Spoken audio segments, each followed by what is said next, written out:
नमस्कारम, सभी को नमस्कार।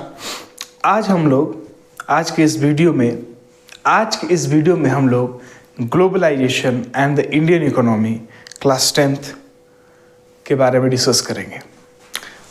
ये चैप्टर शुरू करने के पहले हम लोग कुछ इंपॉर्टेंट टर्म्स है उसका मीनिंग देख लेते हैं। इंपोर्ट का मतलब होता है कोई भी चीज जो हम लोग कोई दूसरे कंट्री से मंगाते हैं उसे हम क्या कहते हैं? इंपोर्ट। आयात इसे हम लोग हिंदी में क्या कहते हैं? आयात कहते हैं। ये टर्म्स को डिस्कस करने के बाद हम लोग ये चैप्टर ग्लोबलाइजेशन डिटेल में थोड़ा डिस्कस करेंगे। एक्सपोर्ट का मतलब क्या होता है? Selling goods and services from a home country to foreign country. मतलब अगर एक देश से हम लोग दूसरे देश में कोई चीज़ भेजते हैं तो उसको क्या कहते हैं हम लोग? एक्सपोर्ट, दैट इज निर्यात। इंपोर्ट मतलब कोई चीज़ बाहर से मंगाना, एक्सपोर्ट मतलब यहाँ से कोई चीज़ बाहर भेजना। टैक्स क्या होता है? A sum of money that people pay to the government for the services provided by the government.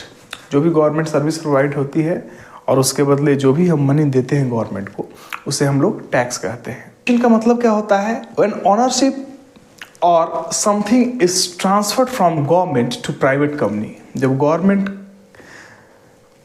के अधिकार से किसी प्राइवेट कंपनी को हम दे देते हैं उसका अधिकार, तो हम इसे क्या कहते हैं? प्राइवेटाइजेशन कहते हैं।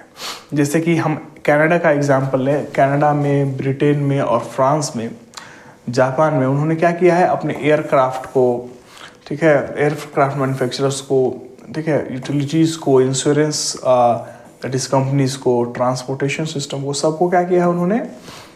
दैट इज प्राइवेटाइज कर दिया है। फॉरेन ट्रेड की बात करें, so the exchange of goods and services between two countries in the international market, इसी को हम क्या कहते हैं? Foreign trade. डियर स्टूडेंट्स, सबसे पहले ये हम समझ लेते हैं कि ग्लोबलाइजेशन का अर्थ क्या होता है। ग्लोबलाइजेशन का मतलब होता है कि पूरे विश्व को, पूरे ग्लोब को एक गांव बना देना, making the whole world that is a village. Village कहने का अर्थ है कि एक गांव में जिस प्रकार कुछ हम काम करते हैं, चाहे कुछ परफॉर्म करते हैं, चाहे कुछ करते हैं, दूरी नहीं रहती है, हम लोग कनेक्टेड रहते हैं, तो उसी प्रकार पूरे विश्व को एक गांव बना देना, इसी को हम ग्लोबलाइजेशन कहते हैं। डिफाइन कर सकते हैं, globalisation is a process of rapid integration और interconnection between the countries. Countries को एक दूसरे से मिला देना, चाहे वो इंफॉर्मेशन एंड टेक्नोलॉजी के माध्यम से हो, चाहे ट्रांसपोर्ट और कम्युनिकेशन के माध्यम से हो, तो ये पूरे देश को कनेक्ट कर देना, इसी को ग्लोबलाइजेशन कहते हैं। और ग्लोबलाइजेशन के बारे में इस चैप्टर में हम लोग डिटेल में पढ़ेंगे। Today all the countries are connected to each other socially, politically, economically and culturally. आज के समय में सभी देश जो है सामाजिक रूप से, राजनीतिक रूप से, आर्थिक रूप से और सांस्कृतिक रूप से जुड़े हुए हैं। In this chapter we will see globalization in a very limited sense only from foreign trade and foreign investment point of view। इस चैप्टर में हम लोग ग्लोबलाइजेशन को सिर्फ हम लोग फॉरेन ट्रेड और फॉरेन इन्वेस्टमेंट के हिसाब से देखेंगे, लिमिटेड देखेंगे। क्लास 10th में लिमिटेड सिलेबस है ग्लोबलाइजेशन का। फॉरेन ट्रेड क्या होता है? Foreign trade has been running for thousand of years and we were the exporters and importers of many goods.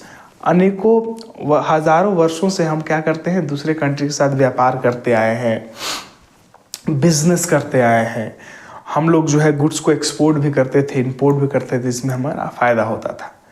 तो पहले जो था हमें म्यूचुअल बेनिफिट मिलता था। जिस कंट्री के साथ हम व्यापार करते थे उसे भी लाभ होता था और हमें भी लाभ होता था। लाभ नहीं होता तो हम लोग व्यापार करते ही क्यों?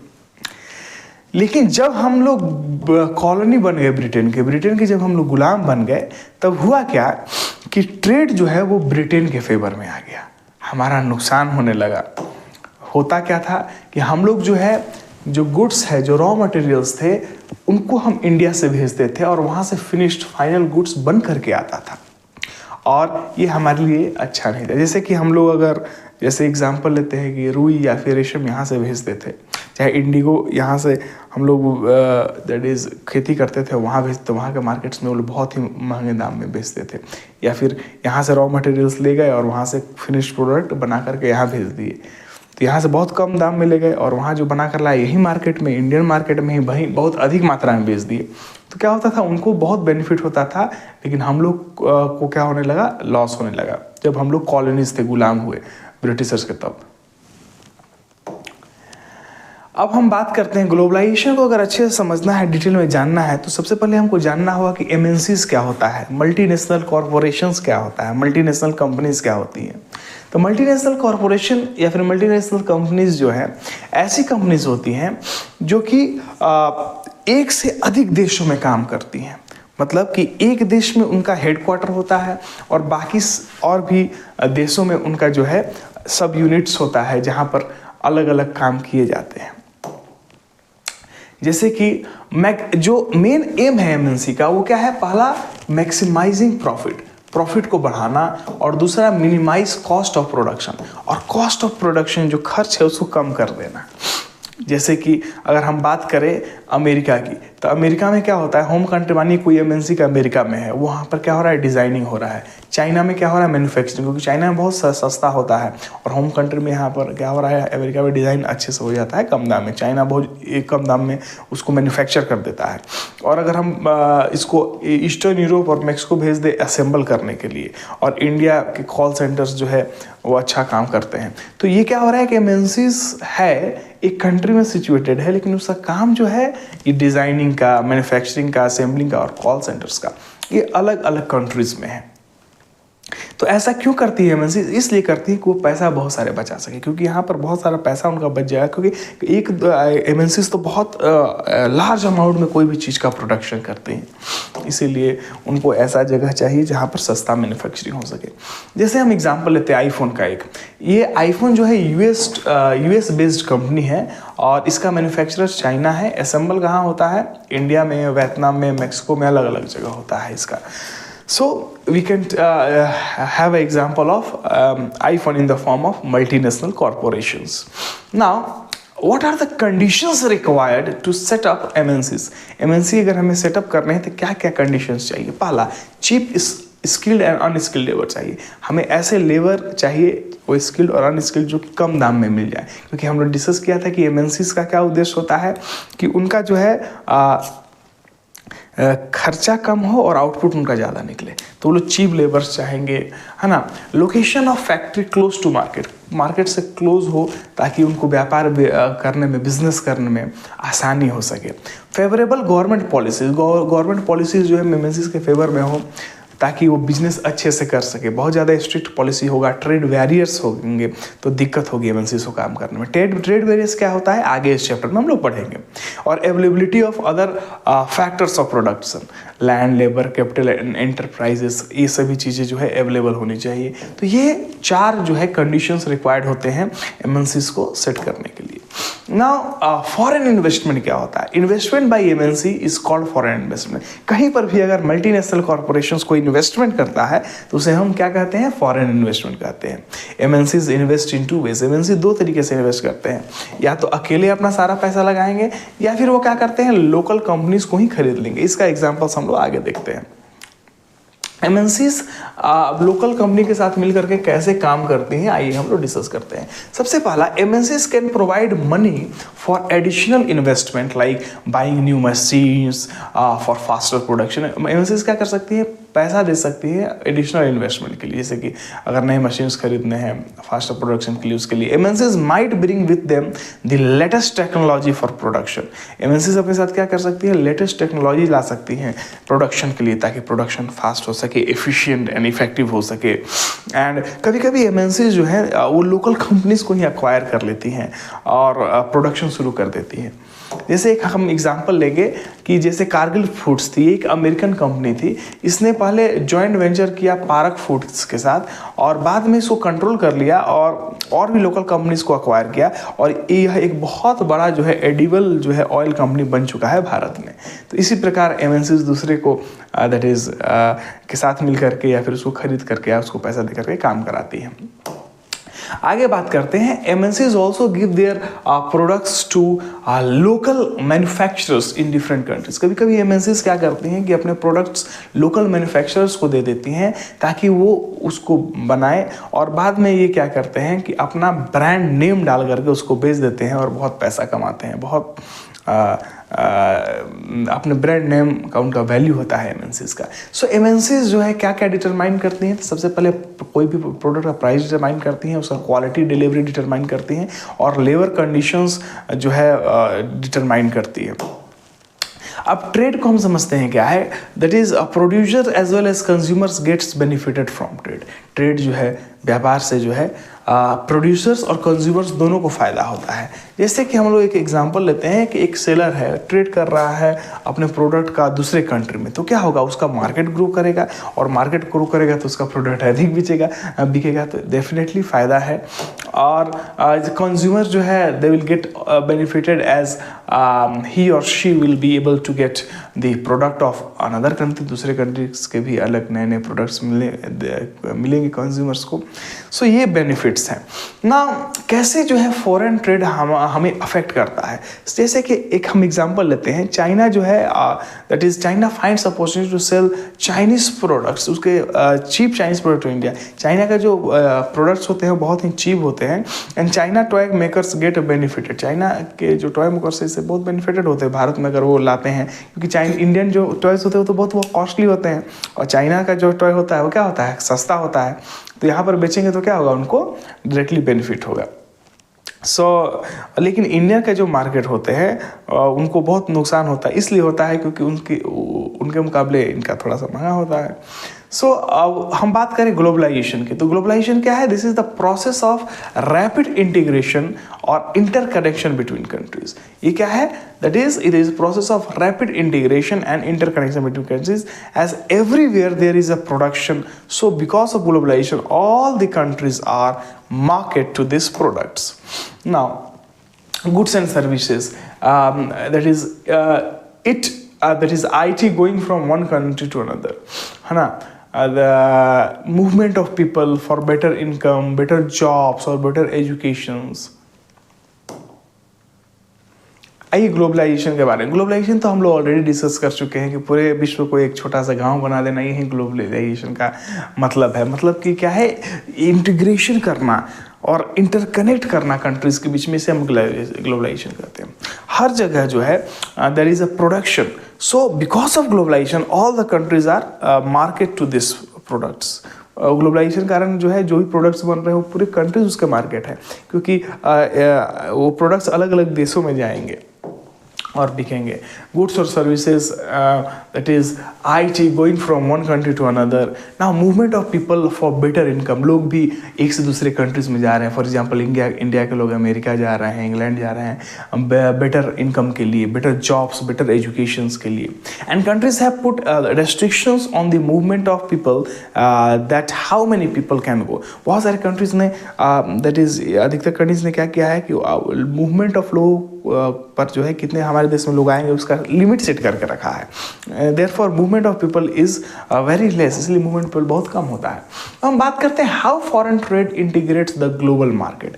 फॉरेन ट्रेड जो है ग्लोबल मार्केट को कैसे इंटीग्रेट करता है। Foreign trade expands the market for domestic producers to sell their production in different countries of the world. Foreign trade से के माध्यम से क्या होता है कि मार्केट एक्सपेंड होता है डोमेस्टिक प्रोड्यूसर्स का, ताकि वो भी अपना जो है प्रोडक्ट्स अलग अलग कंट्रीज में बेच सके। ना foreign trade expands the choice of good in the market for consumer, and foreign trade increases the healthy condition between producers of two different countries. Foreign trade के कारण क्या होता है, एक अच्छा कंपटीशन हो जाता है अलग अलग कंट्रीज के प्रोड्यूसर्स में। तो इससे क्या होता है ना कि लोगों को अच्छा चीज़ मिलता है ना। और फॉरेन इन्वेस्टमेंट और फॉरेन ट्रेड मिलकर के ये ग्लोबलाइजेशन बनाता है। ना कौन कौन से फैक्टर्स हैं दैट इज इनेबल्ड ग्लोबलाइजेशन। कौन कौन से फैक्टर्स है जो ग्लोबलाइजेशन को इनेबल किया। पहला, rapid improvement in technology. Technology में हमने देखा कि काफ़ी इंप्रूवमेंट हुई है। Liberalization of trade and investment policies and pressures from international organisation such as the WTO। तो इन तीनों पॉइंट्स को हम लोग आइए एक एक करके डिस्कस करते हैं, देखते हैं। Rapid improvement in technology such as transportation and IT, like containers and refrigerated trucks for transport of goods, and development of information and communication technology like telecommunications, that is computer, internet, etc. Okay, they facilitate globalization. ये सभी चीज़ें जो है globalisation को facilitate करती है। Now liberalization of trade and investment policies.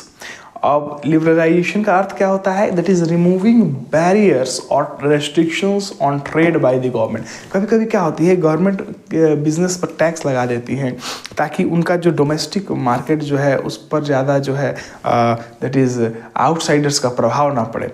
तो उस रेस्ट्रिक्शन को हटाना, ट्रेड बैरियर्स को हटाना, इसी को हम लिबरलाइजेशन कहते हैं। जैसे कि चाइनीज टॉयज़ के केस में अगर हम लोग कहें तो यहाँ पर क्या होता है कि हमारे देश में आती हैं और एक कम दाम में बहुत सारा माल बेच करके चली जाती हैं। इंडियन मार्केट को सफ़र करना पड़ता है। तो आफ्टर इंडिपेंडेंस के बाद जो है in our country foreign trade and investment barrier was import. यहाँ फॉरेन ट्रेड और इन्वेस्टमेंट बैरियर हमारे देश में इसलिए लगाया गया था ताकि हमारे देश के जो है जो लोकल मैन्युफैक्चरर्स हैं या फिर बिजनेसमैन हैं उन पर कोई कंपटीशन एक्स्ट्रा भार ना पड़े। क्योंकि हम लोग आज़ाद हुए थे, हमें ग्रोथ करनी थी, तो अपने अगर हम लोग उस समय ट्रेड बैरियर इम्पोज नहीं करते तो बाहर की मार्केट ग्रो होती, बाहर का सामान बिकता, देश का सामान उतना नहीं बिक पाता। सो इसीलिए कंपटीशन कम करने के लिए बहुत सारा ट्रेड बैरियर्स लगाया गया। लेकिन कुछ जो ऐसे भी चीज़ें थे जैसे कि हम मशीनरी, फर्टिलाइजर्स, पेट्रोलियम, जिन पर कोई भी ट्रेड बैरियर नहीं लगाया गया था, जो अब बहुत ही ज़रूरी चीज़ें थी। अब जो है ट्रेड बैरियर होता क्या है आइए समझते हैं। तो ये एक व्यापार पर रुकावट होता है और ये गवर्नमेंट के द्वारा किया जाता है। गवर्नमेंट इंक्रीज कर सकता है या फिर डिक्रीज कर सकता है ट्रेड बैरियर, जिसके कारण कॉस्ट ऑफ प्रोडक्ट पर अफेक्ट पड़ेगा, इंक्रीज या फिर डिक्रीज करेगा ट्रेड बैरियर। तो अब जो है ट्रेड बैरियर्स इंडिपेंडेंस के बाद कैसा हुआ था? Indian government after independence had put barriers to foreign trade. Indian government ने इंडिपेंडेंस के बाद क्या किया था कि बैरियर्स लगा दिया था फॉरेन ट्रेड पर और फॉरेन इन्वेस्टमेंट पर। It was very important to put this barrier to protect domestic producers from foreign that is competition. ये हमने डिस्कस अभी कर ही लिया है कि फॉरेन कंपटीशन से बचाने के लिए ट्रेड बैरियर्स लगाए गए थे। Now, industries were just coming up in the 1950s and 1960s were not allowed to grow to protect the domestic producers. जो भी इंडस्ट्रीज जो है 1950-60s में आ रहे थे तो उनको जो है अलाउ नहीं किया जा रहा था ताकि हमारे डोमेस्टिक प्रोड्यूसर्स का ग्रोथ ना रुके। Indian allow import of the essential items जिसे मशीनरी, फर्टिलाइजर्स, पेट्रोल, इसी को अलाउ किया था। अभी हम लोग डिस्कस किए थे। तो जितने भी डेवलप्ड कंट्रीज हैं वो अपने स्टार्टिंग स्टेज में जो है वो क्या किए हैं, प्रोटेक्शन दिए हैं अपने लोकल प्रोड्यूसर्स को ताकि वो डेवलप कर सकें।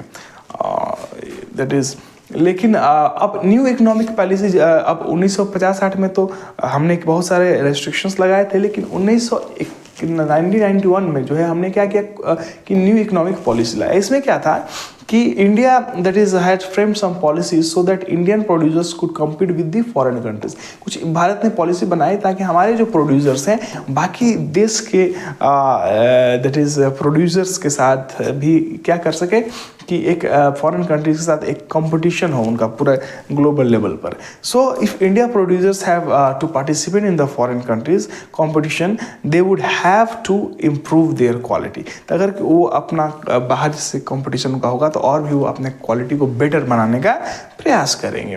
Now India's this decision was supported by powerful international organisation. और भारत का जो डिसीजन था ये सपोर्ट किया गया था पावरफुल इंटरनेशनल ऑर्गेनाइजेशंस के द्वारा, जिसमें WTO मुख्य था। तो WTO ये आपके सिलेबस में अभी नहीं है, इसीलिए इसके बारे में हम लोग ज़्यादा बात नहीं करेंगे। Barriers on foreign trade and foreign investment were removed to a large that is extent। और जो barriers थे foreign trade पर, foreign investment पर, वो बहुत ही अधिक हद तक जो है उनको हटा दिया गया था, रिमूव कर दिया गया था। Now this means that the goods could be imported easily। इसका अर्थ है कि गुड्स को हम लोग इजीली जो है एक्सपोर्ट और इम्पोर्ट कर सकते थे, भारत से वर्ल्ड में कहीं भी भेज सकते थे, वहाँ से ला सकते थे। अब जो है 1991 government decided to open our economy to other producers because government felt that the need for competition. Government ने ये चाहा कि अब दूसरे के लिए भी हम अपनी इकोनॉमी को खोल दें ताकि एक कंपटीशन हो, एंड द इंटरनेशनल ऑर्गेनाइजेशन भारत को इस डिसीजन के लिए सपोर्ट किया। So all the international trade and investment barriers were remove, जितने भी इंटरनेशनल ट्रेड बैरियर्स इंप्रूव किया गया। Now goods were easily exported and imported. अब ग्लोबलाइजेशन को एक गति मिल गई। अब तीसरा जो पॉइंट है, pressure from international organisation such as WTO। अब ये जो WTO है ना, ये WTO बहुत ही बड़ा हिपोक्राइट है।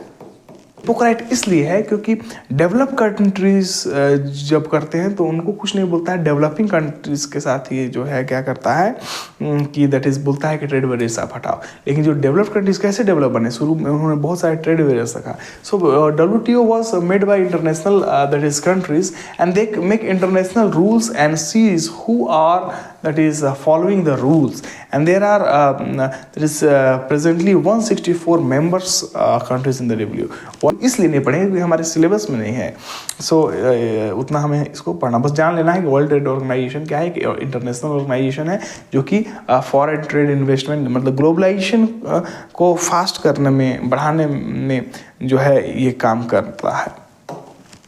Now WTO जो है reality is that even now developed countries have to put their barriers in the future trade and do not that is follow the rules, and developing countries like India have to follow the rules and have that is the developing countries have to remove trade barriers। अब developing countries तो remove कर रहे हैं, लेकिन जो develop countries हैं अभी भी बहुत सारे जगह जो है ट्रेड बैरियर्स लगाए हुए हैं। तो इसीलिए मैंने कहा था कि WTO क्या है, एक तरह का हिपोक्राइट है ये, ठीक है ना। तो अब जो है debate is going for agricultural products. USA gives more subsidies to agriculturalist for production. अब USA में एक चीज़ ऐसा नहीं है, लेकिन वो क्या करते हैं कि खेती जब एग्रीकल्चर्स को बहुत ज़्यादा सब्सिडी देते हैं अपने फार्मर्स को ताकि प्रोडक्शन अधिक हो सके, and because of subsidies the farmers क्या करते हैं कि उनका their products in very less amount and exports the remaining items, और बाकी आइटम्स को क्या करते हैं वो एक्सपोर्ट कर देते हैं। लेकिन that is when their products exported to the countries where subsidies are not given, जहाँ सब्सिडी नहीं दिया जाता है, then their farmers suffers loss. अब अमेरिका कुछ यहाँ पर अपना कोई सामान बेचता है, जस्ट एन एग्जांपल हम ले लेते हैं, तो क्या होगा कि उसका जो सामान आएगा वो हमारे देश का जो सामान से वो क्या होगा, सस्ता होगा, तो लोग उसको खरीदेंगे तो उसका मार्केट बढ़ेगा। अब therefore developing countries are upset from the developed countries, इसीलिए डेवलपिंग कंट्रीज जो है वो डेवलप्ड कंट्रीज से अपसेट है। That is because developing countries lesson the, इन्होंने डेवलपिंग कंट्रीज ने सब्सिडीज कम किया ताकि ट्रेड बैरियर को हटाया जा सके, लेकिन डेवलप्ड जो कंट्रीज हैं वो अनफेयर कर रहे हैं, दैट इज और वो लोग जो है they are not following the rules. Now we will discuss about the impact of globalization in India. Now consumers have been benefited especially in urban areas. यहाँ पर जो है अगर ग्लोबलाइजेशन की इम्पैक्ट के क्या प्रभाव पड़ा, तो कुछ इसमें देखिए, अगर आपका एग्जामिनेशन में एडवांटेज आता है और डिसएडवांटेज आता है तो अलग अलग आप लिख लीजिएगा, और इम्पैक्ट आता है तो दोनों को मिला कर लिख लीजिएगा। तो इसमें हमने इम्पैक्ट में दोनों को लिखने का प्रयास किया है। पहला चीज़ है कि consumers have benefited specially in urban areas, जो शहर में है उनको, उनमें जो है दैट इज कंज्यूमर्स को फ़ायदा हुआ है। MNC क्योंकि उनके पास बहुत सारे ऑप्शंस हो गए हैं प्रोडक्ट्स को लेकर के ग्लोबलाइजेशन के कारण। MNCs has invested in India such as automobiles, electronics, cell phones, soft drinks, fast foods. तो MNCs ने भारत में बहुत इन्वेस्टमेंट किया है, चाहे ऑटोमोबाइल्स का सेक्टर हो, इलेक्ट्रॉनिक्स का हो, सेल फोन्स का हो, सॉफ्ट ड्रिंक्स का हो, फास्ट फूड्स का हो, एक्सेट्रा। एंड सर्विसेज में भी किया, जैसे बैंकिंग है। ना जॉब्स है, इनकी जॉब्स भी बड़े हैं MNCs के कारण, क्योंकि MNCs आएगा तो यहाँ जहाँ पर सेटअप हुआ वहाँ के लोगों को जॉब्स देगा ही। सो कॉम्पिटिशन हैज़ ऑल्सो इनक्रीज, लोगों के बीच में कॉम्पिटिशन भी बढ़ा है इसके कारण। Now, several of the top Indian companies have been able to benefit from that is increased competition। बहुत सारे जो इंडियन कंपनीज हैं वो कंपटीशन बढ़ने के कारण जो है उनको भी बेनिफिट हुआ है। That is invested in new take, उसके कारण क्या है, वो नया टेक्नोलॉजी में इन्वेस्ट कर रहे हैं, and production methods, okay, raise their production standards and gain from successful that is collaborations with foreign companies, and many Indian companies also have become multinationals. बहुत सारी जो इंडियन कंपनीज है वो मल्टीनेशनल बन चुके हैं, जैसे कि दैट इज टाटा मोटर्स हो गए, इन्फोसिस हो गए, रनबैक्सी हो गए और एशियन पेंट्स हो गए। ये सभी कंपनीज इंडियन हैं, चाहे वो टाटा मोटर्स हो, इन्फोसिस हो, रनबैक्सी हो, चाहे एशियन पेंट्स हो।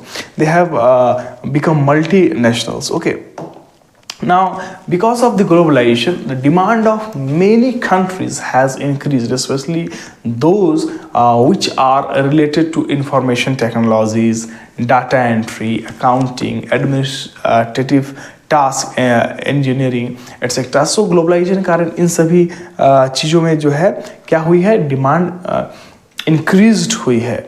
Now India has been benefited because of foreign investment. India को भी फॉरेन इन्वेस्टमेंट फ़ायदा हुआ है। Government has taken many steps to increase foreign. Government ने बहुत सारा स्टेप्स भी लिया है ताकि फॉरेन इन्वेस्टमेंट बढ़ाया जा सके।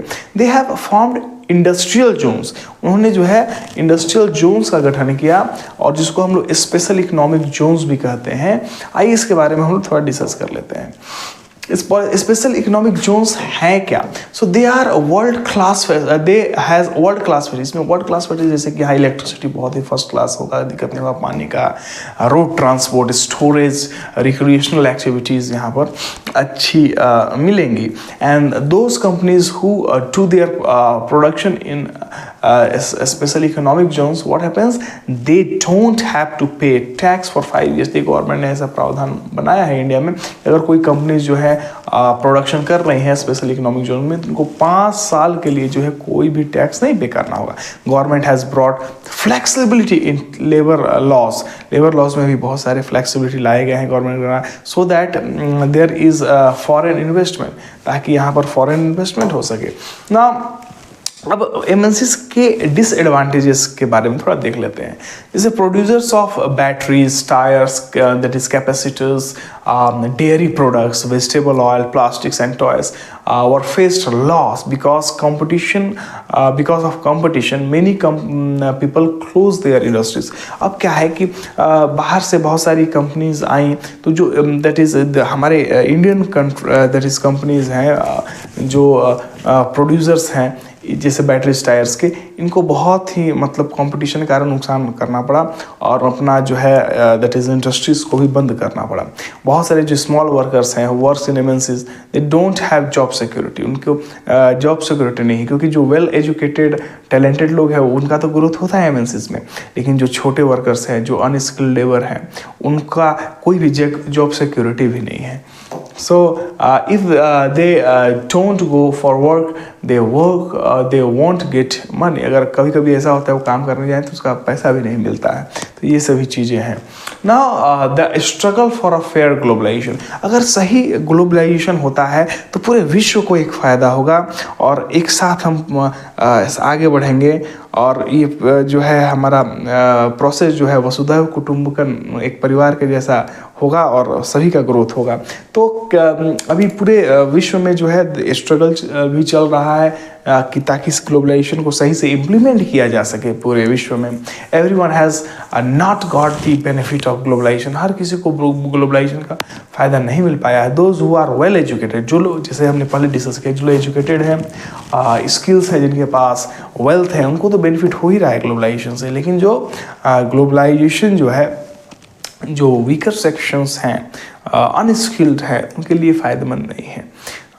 तो इस पर हमको काम करने की आवश्यकता है। लेकिन ग्लोबलाइजेशन आज के समय में सच्चाई हो चुका है, रियलिटी हो चुका है, इससे हम पीछे नहीं भाग सकते हैं, और इसको रोक भी हम नहीं सकते हैं।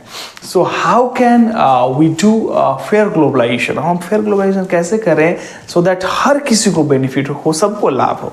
So this can be done by government only. इसको गवर्नमेंट ही कर सकती है, क्योंकि गवर्नमेंट के पास बहुत पावर होता है, और हम लोग गवर्नमेंट को ही बनाते हैं। गवर्नमेंट के पास जो डिसीजंस लेगी हमारे बिहाफ पर, वहीं जो है लागू होंगे।